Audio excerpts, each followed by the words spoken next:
What's up, guys? Flippin' Steve coming to you from the 678. No, not in the 302 today, but where is the 678? Look over my shoulder here. You can see the Taco Mac sign. If you guys remember last time, I was limping up this sidewalk wearing Das Boot. Michael Ham has me hobbling through the streets of Atlanta to go try to find some food here because I'm in Atlanta and I haven't been here since Culture Collision at the end of January. And what am I doing here? Well, first of all, I'm here with my wife to attend the concert. The Shaky Knees Music Festival. It's a little damp for a small weekend, but while I'm here, I also have to drop off the Fantasy Football Super Bowl Championship ring that was won by none other than Jeff Wilson, hobby favorite. Anyway, love him or hate him, he contributed to the national giveaway. He won the Fantasy Football League, and now I'm going to stop into Cards HQ, his home turf, and present him with his trophy. Card investor. Wow. T-Bone Hooge. Look at that. Wow. Back from Atlanta, which means I'm back in the 302.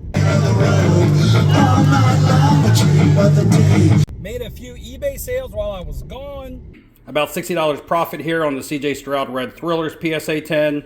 About $50 profit here on the Red Flamethrowers CJ Stroud PSA 10. And only made about $10 here on the Travis Kelce Radiance Case Hit. Little underperformance. Nothing big, nothing sexy, but we'll take the wins where we can get them, no matter how big or small. Also made an Instagram sale right before I left. Those cards were shipped.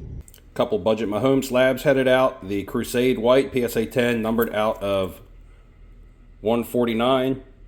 And the yellow Flamethrowers, this one here, numbered out of 75. Gonna do some wild dingus hunting today.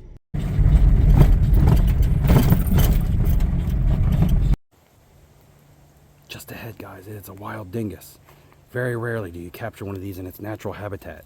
Specifically, what I want to talk about in today's video is when I see vloggers put out content talking about how they make a living off of flipping sports cards. And I'm not doing this video to spread any hate.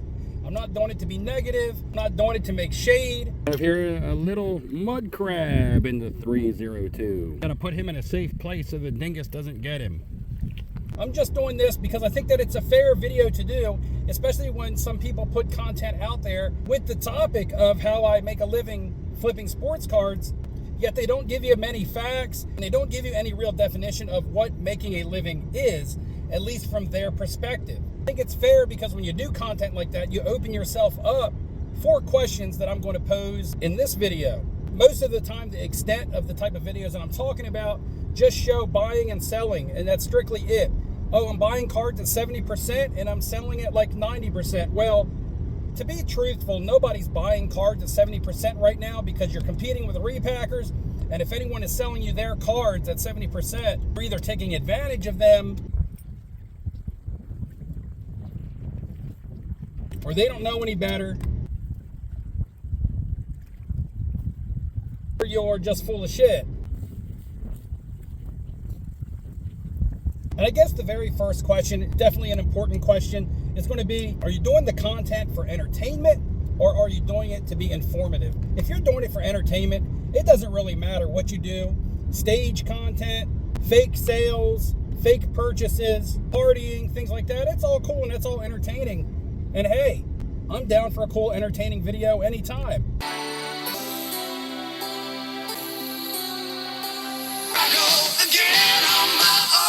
If you're doing it to be informative, I feel like you need to be a little bit more transparent and a little bit more honest on the subject matter that you're talking about. Back to what is your definition of making a living?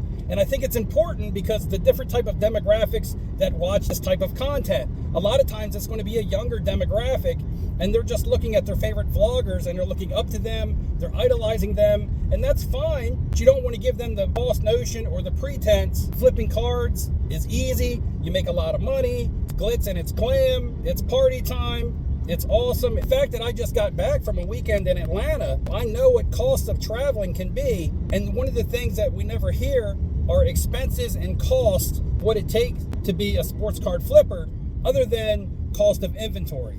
We never hear anyone talk about travel expenses such as airplane tickets, Uber rides, your ride to the airport. Do you have your own vehicle? If all this stuff is being paid for by a sponsor, that's absolutely fine, but it's something that should be disclosed so people don't think that you're paying for yourself from flipping cards. I know myself in Atlanta, just this weekend, I spent a couple $100 just on Uber rides. My plane ticket from Baltimore to Atlanta, easily over $300. My hotel room for 3 nights, probably in the $700 ballpark, and I did not splurge on my hotel room. Does your apartment look poor? Yeah, it's a real shithole. You'll love it. I feel like accommodations, travel expenses, eating out and food, whatever luxury or leisure activities you like to do when you're not at the shows. I think all that stuff should be included in a video if you're going to be talking about making a living off of sports cards, because those are real expenses. And if you're flipping cards to be able to pay for all that, that's awesome.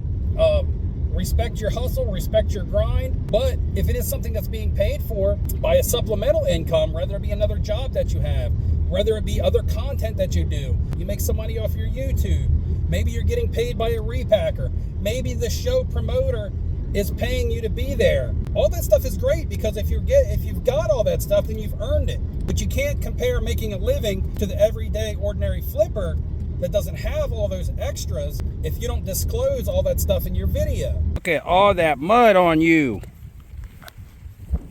If I didn't know any better, I would have thought that you were a wild dingus.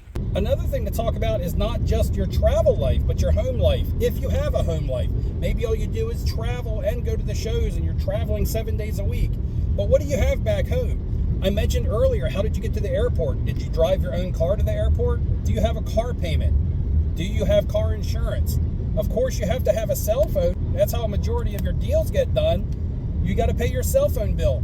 Do you have a home that you have to pay for? Do you have rent or a mortgage? Do you live with your parents? I mean, I'm not knocking it if you live with your parents. I'm just saying that's another expense that you don't necessarily have, that the everyday person will have, which makes it a lot more difficult to make a living off flipping cards.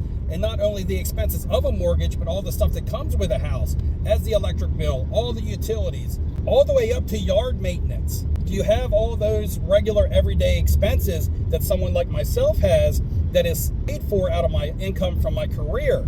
I could not pay all of my bills just from flipping cards. First of all, I do it part-time, and I just couldn't see myself having the hustle or even necessarily the skill to be able to pay the types of bills that I have to pay at my home just off sports cards and the hobby. So again, maybe you live at home. There's nothing wrong with that.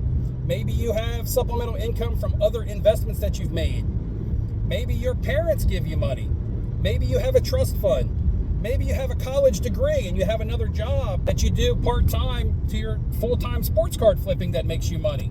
It doesn't really matter what it is, and it's not bad if you have any of that stuff. In fact, I think it's great. I don't think anybody's eggs should all be in one basket.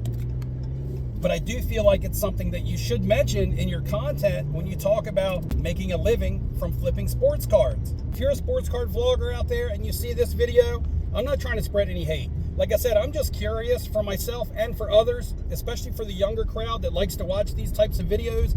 Is it entertainment?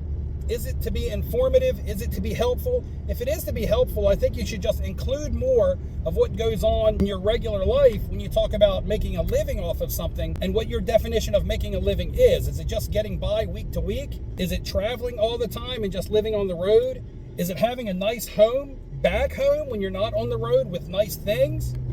Is it being able to pay all the everyday bills that an everyday person has, to have other revenue coming in from other avenues? I think these are all fair questions, and none of them are to be ignorant, especially when we're trying to grow the hobby and we're trying to give the perspective that people can have fun doing this. But to say if you're going to be a full-time flipper, to not have the stresses of the everyday world around you, to leave that part out, is a little bit irresponsible.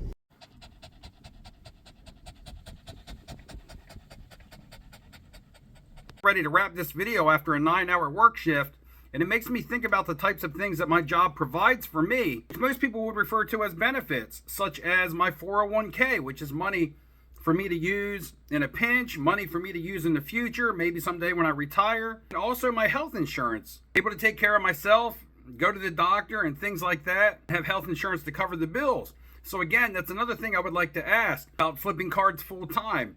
Are you able to cover expenses such as medical bills, which are real expenses that do exist?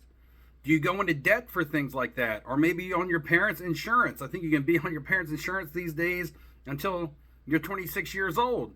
But again, these are just real questions and real expenses. And does your flipping sports cars not only allow you to live in the moment, but does it allow you to put a little bit of money aside for a rainy day or for the future? Because you won't be able to flip cards forever.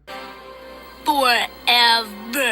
I don't think there is any kind of retirement or social security for people who flip cards. So again, just some questions in this video I wanted to put out there. Have a little bit of fun with it. Maybe somebody will answer some of these questions in a video. I highly doubt it. But again, guys, it finally feels good to upload another video. I'm going to try to have more content coming out. Maybe you guys can help me out with some of these answers below. So drop your comments on what you think, or maybe another question that I didn't ask. Till the next video, guys, make sure you take care of yourself, and I'll see you. Did someone have a bath?